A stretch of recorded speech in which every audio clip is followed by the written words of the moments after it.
What's up, y'all? Welcome to the On the Come Up podcast, where creative entrepreneurs share their come up journeys that turn their passions into success. I'm your host, Kimberly, so let's get started. What is up, guys? We are back with another episode. Today we are here with Jess Garcia.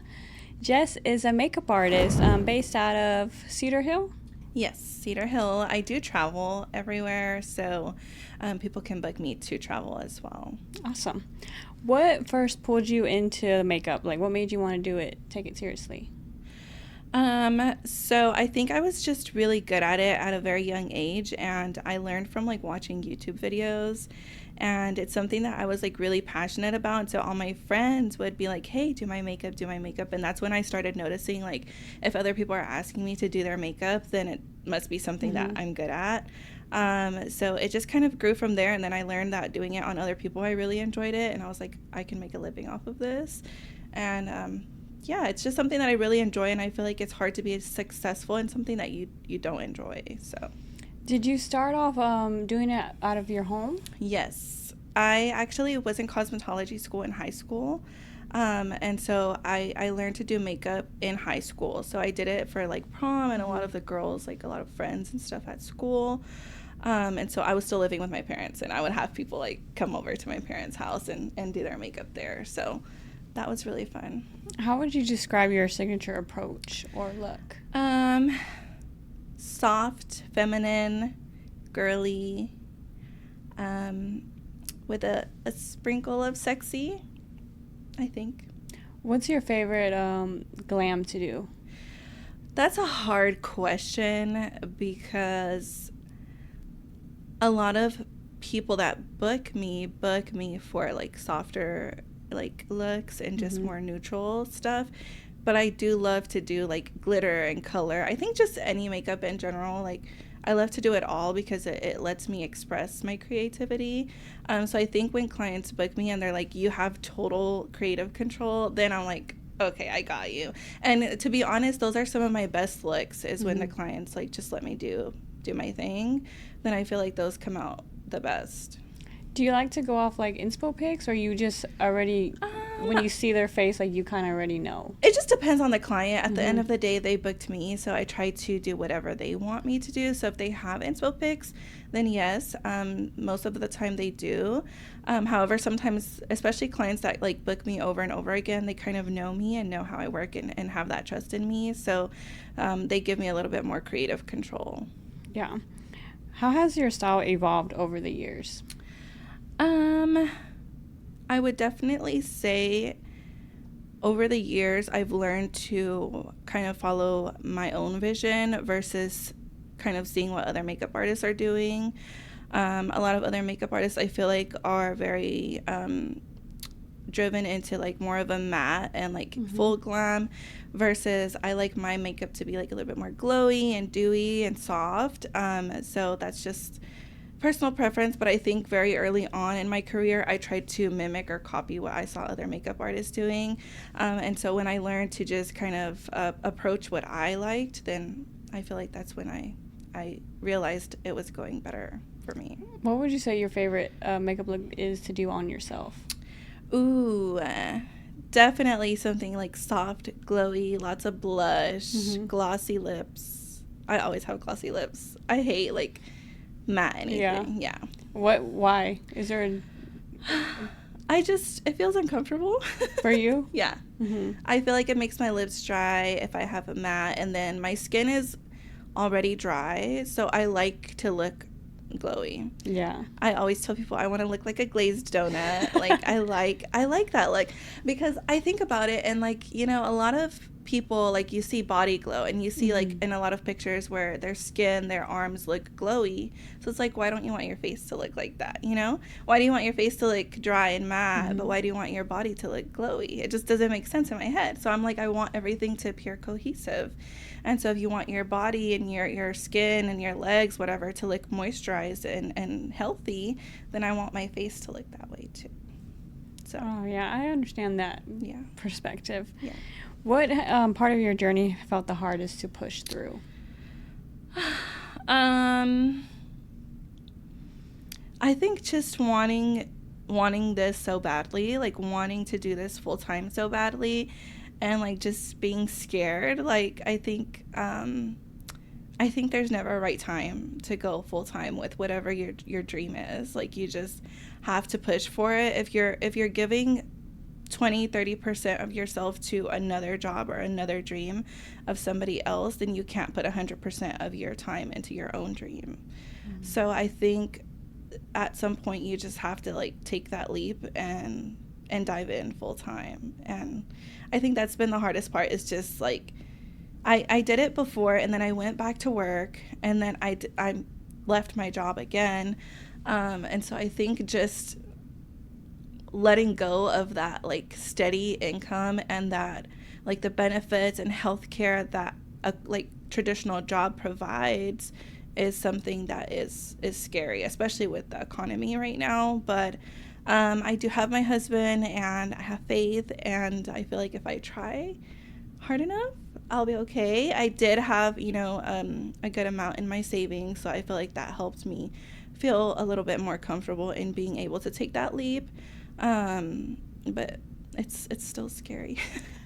So now you have your own studio space, Yes. right? What made you want somewhere for people to come? Obviously, you still travel, but what made you want your own space outside of your home?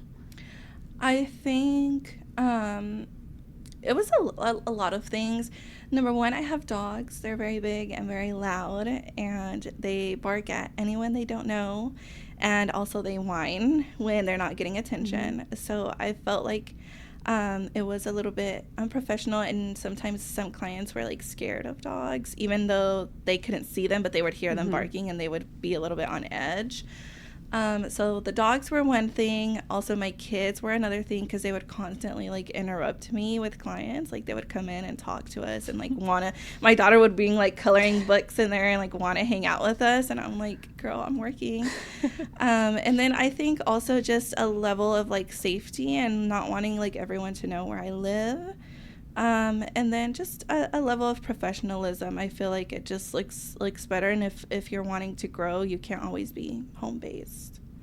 So were you just were you looking for a space, or did it just like come up? Did it just fall into your lap, or how did that happen? Basically, it was a weird situation. So there was a suite like right where I lived that was like a storefront, and so I went to tour it, and as I was touring it, the realtor, she was like, oh, we already received an application for it. And I was like, why are we touring it then? Because that made me assume like, okay, it's somebody else, like it's taken already.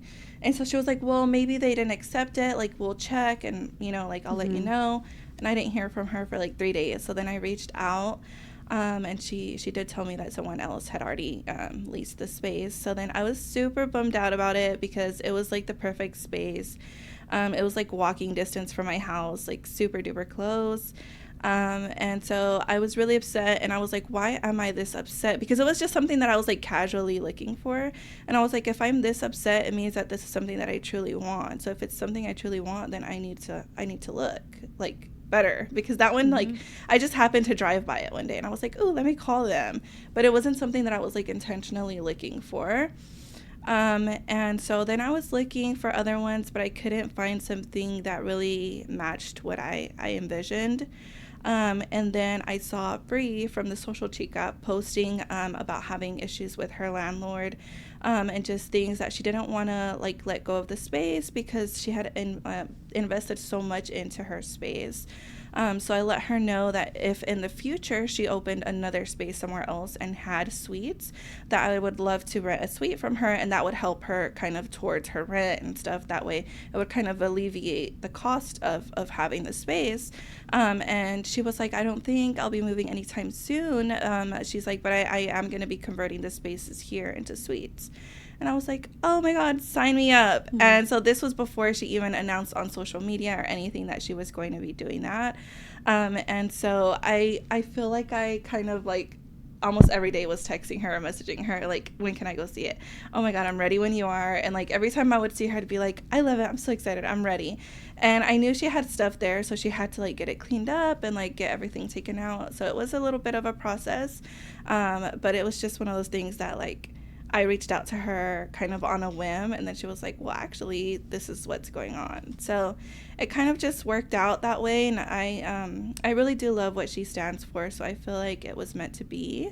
And then since she has like photography spaces and she does content creation, a lot of clients are booking the both of us now. So they'll book me for hair and makeup, and then book her for pictures, or for content, for branding. And so it really helps, kind of like a package deal, to have everything in one house. Yeah, I think that's so cool too. Mm-hmm. It's like you can, because a lot of people, or for me, like when I get my makeup done, then I have to drive to the location, you know, and it's just so convenient. And then you have to like consider or factor in all the timing, that because driving takes a lot of time, especially like today. I was like, I have so much to do, and then in reality, I had to get ready, I had to get my nails done, and then come here. So in my head, I'm like, it doesn't feel like that much, but like all the driving back and forth, and then I have to get ready at my suite now. So that's like one of the downsides of having the suite, because all my makeup is there. Yeah. So that's my get ready space.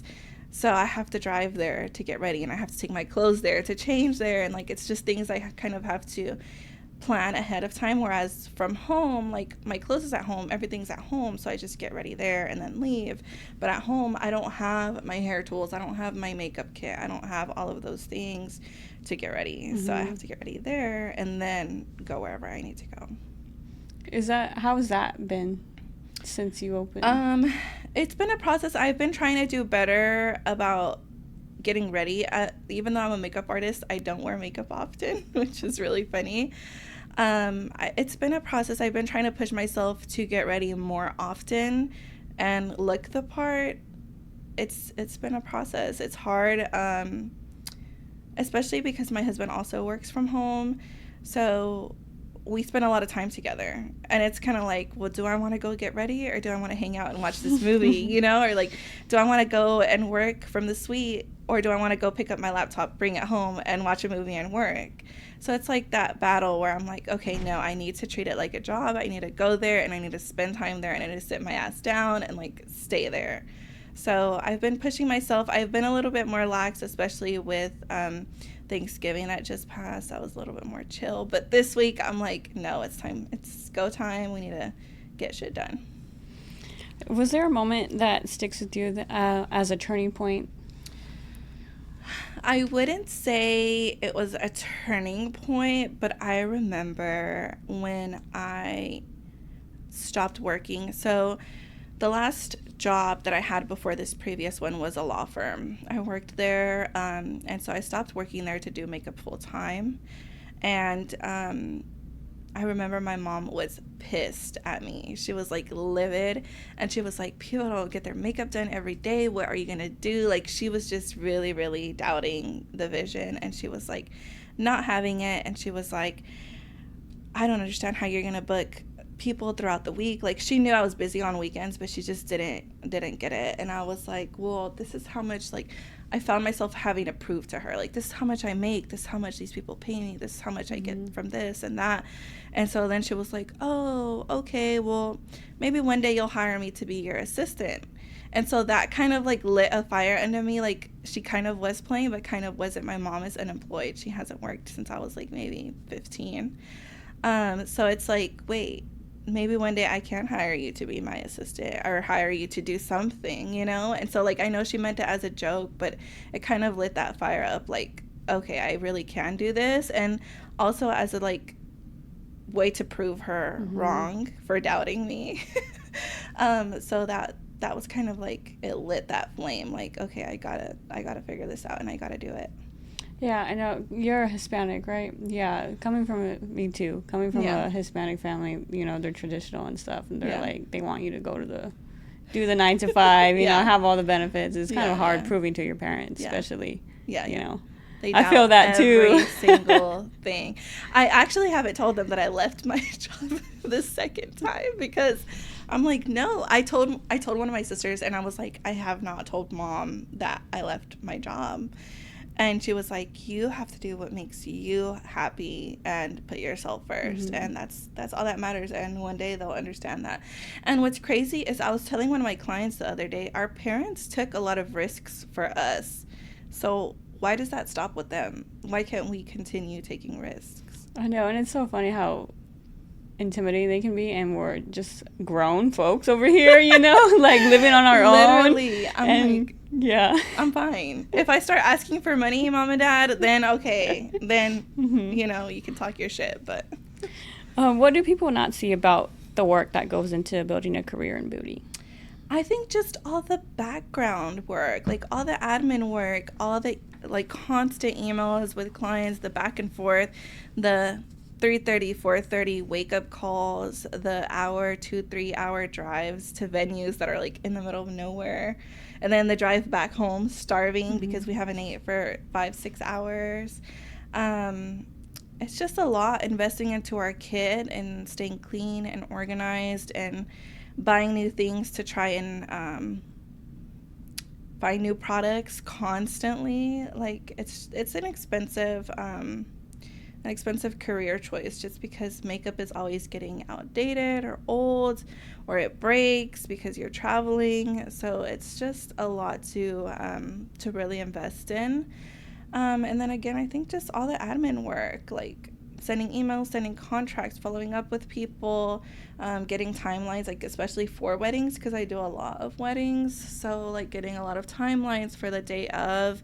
And then sometimes they don't respond, so I'll have to be constantly following up, or sometimes they'll add people last minute or take people off last minute, and then I have to adjust that. So also for big bridal parties, I do hire other artists to assist me, like contractors. So I have them on my payroll, so I also need to make sure that they know where we're going, what time are we going to be there, what time they're done, who their clients are that day, and make a schedule for them. So it's a lot of like just behind the scenes work. So it's more than just doing makeup. How do you stay confident in such a competitive industry? Ooh, that's a good question. I think just knowing that there's enough room for everyone, and knowing that everyone, although it's makeup, everyone has a different like style, everyone has a different flavor, if you will. So everyone's approach to makeup and everyone's like end goal is different. What my end goal to someone else's end goal is probably different. So I try not to be too competitive. I admire a lot of other makeup artists, and I try to support them. And I feel like if I can be that one makeup artist that's like supporting others, it helps other people see like, okay, we can be like that too, instead of it being competitive and catty. We are women, so it's kind of in our nature to be a little bit, a little bit dramatic sometimes. But I think there's enough to go around the table. So yeah, I love that. I feel like everyone has their own. Everyone's good at their own thing, their own certain niche. What would you say, like when it comes to marketing yourself? Well, what would you say that compared to other makeup artists? I'm still learning the marketing thing. I think a lot of my clients have come from like Facebook, quite honestly. Like people post on Facebook, and I'm like, I have on, I don't know if you know this, but on iPhones you can make a prompt and then save it under a word, so when you type that word it pulls up that whole paragraph. So I have a paragraph already saved. It says like, hi, I'm Jessica Garcia, and here's my Instagram, and it like has a whole script. So every time I type the word glam in my keyboard, that whole paragraph comes up. So whenever I see a post that's looking for makeup artists, all I type is glam, and then that paragraph pops up. So then I just paste it, and it has my Instagram and my like booking or like my inquiry link, and it has all the information that they need there. So I don't have to type it each time. So that has really helped. But recently I've been doing a lot of bridal shows. I have one coming up on Sunday. So that has been really exciting. I did my first one back in June. So that got quite a lot of leads, and I think they had over 3,000 to 4,000 brides that attended the show. So it's really good it's a really good, how do I put this? Like, I guess atmosphere to put myself in. I feel like you just need to put the work in, because I saw, for example, the last time I was there, I saw a makeup artist that was there, but she didn't have any signage up. I didn't see any logos or like any, like, I don't know what her name was.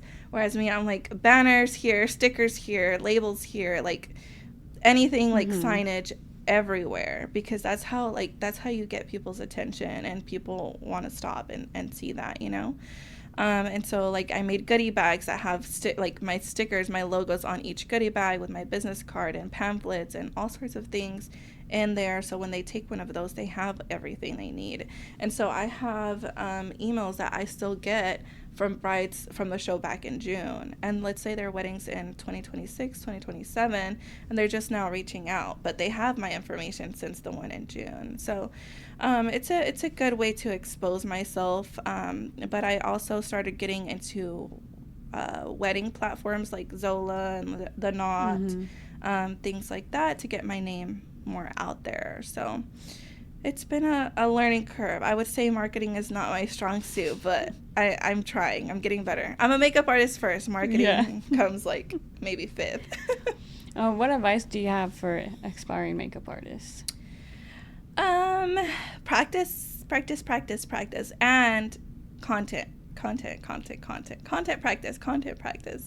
I would say practice a lot, and then content, because you can record as you grow. Like, you don't have to, I think a lot of people assume, like, when I get good, I'll start doing videos. But you're not gonna grow that way. If you do a video, you can look back at it and be like, oh, I should have done this different, or I should have done that different.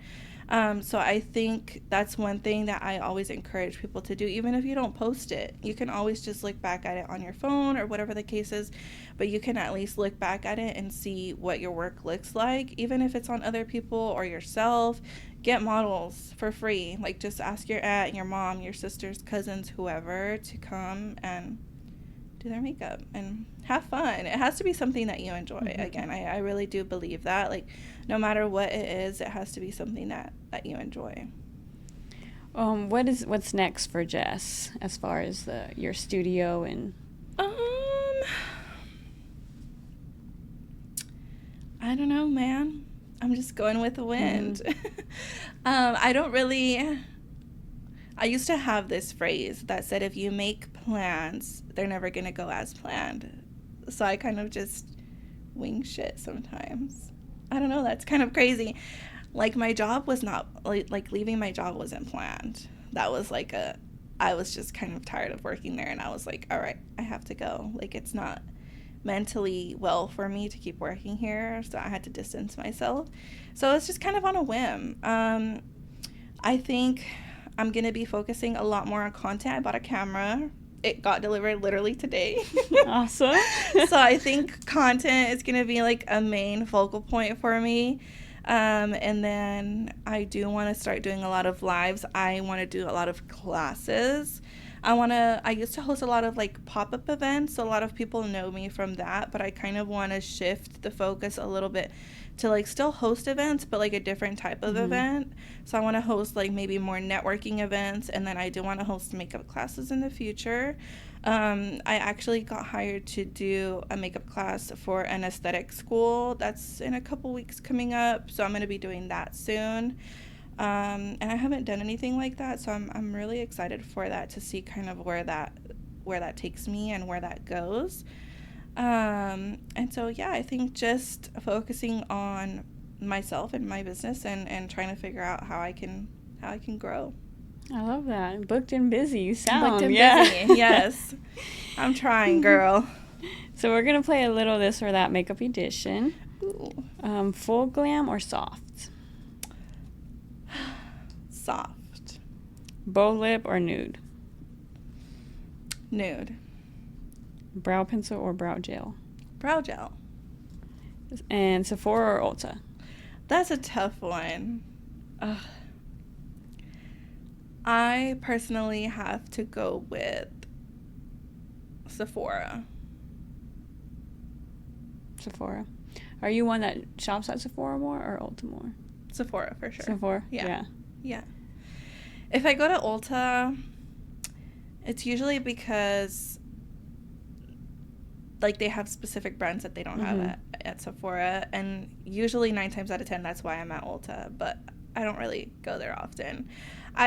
This is kind of crazy, but I got a Sephora card, a credit card, and I used it so much that they upgraded it to a Visa. So now I can use it anywhere. It doesn't have to be at Sephora. So it's just like a regular credit card now.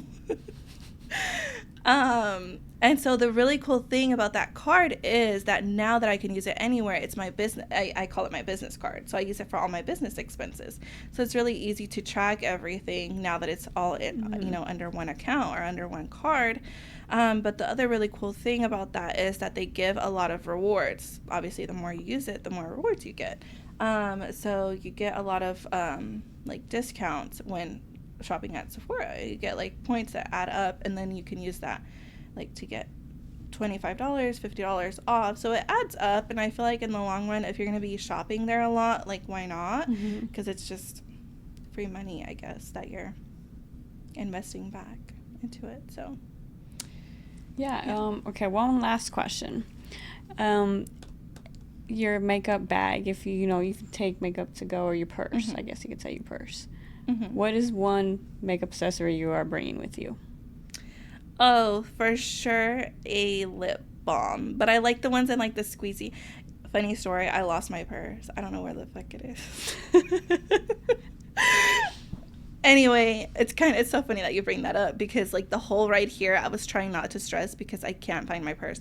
I had it on Thanksgiving, and I told my husband like I had it in the car, and that's the last time I saw it. But like I know that no one's used my card, so it's like at home somewhere, I hope. Maybe. Anyway, yeah, I have those squeezy like lip balms in there, and I have like 4 of them in there because I just love them so much. But the little ones that, does it have a round top and they squeeze? Oh, okay. Like the Summer Fridays lip balm, and I have a Glow Recipe one, and I forgot what the other brands are. But anytime I see a new brand come out with one, I'm like, oh, I want to try it because I just love them. Like if I had one right now, I'd put it on. Well, Jess, thank you so much for coming on and sharing your journey. Let everybody know where they can find you. Ooh, so my Instagram is at MUA_ and then Jess, JESS, and then Bears with 2 S's at the end. It's kind of long, but Jess Bears. And then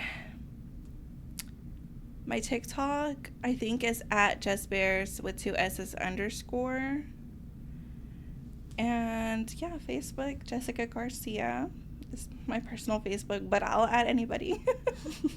I always tell people that, because people, like, I feel like a lot of people think Facebook is like very personal, but not me, girl. I'm like, oh, you're accepted. Hi, we're friends now. That's so funny. That's one thing I'm like picky about, the Facebook. Really? Yeah, see, I'm telling you. I pick and choose who I want to add on Facebook, and I'm just like, why are you adding me? I have you on Instagram. You're like, you're not allowed here. No, I'm telling you, I get a lot of like business from Facebook, so I think that's my mindset, is like, this is my business, like it's a business page. Like, yeah, I share my personal life on here, but at the end of the day, like, and then I have my Facebook set up to be like, it's monetized, so I get like money from posting funny shit all the time. That's lovely. Yeah. So I think, like, I don't know, that's my mindset. It's like, you're accepted, everyone gets in. Yeah. Well, thank you so much. You guys go check her out, go book her, go visit her little studio. It's super cute. I was there, I've been there, that's how we're here now. So that's how we met. Yes, so thank you so much. YouTube fam, don't forget to subscribe, like, and we will see you guys in 2 weeks.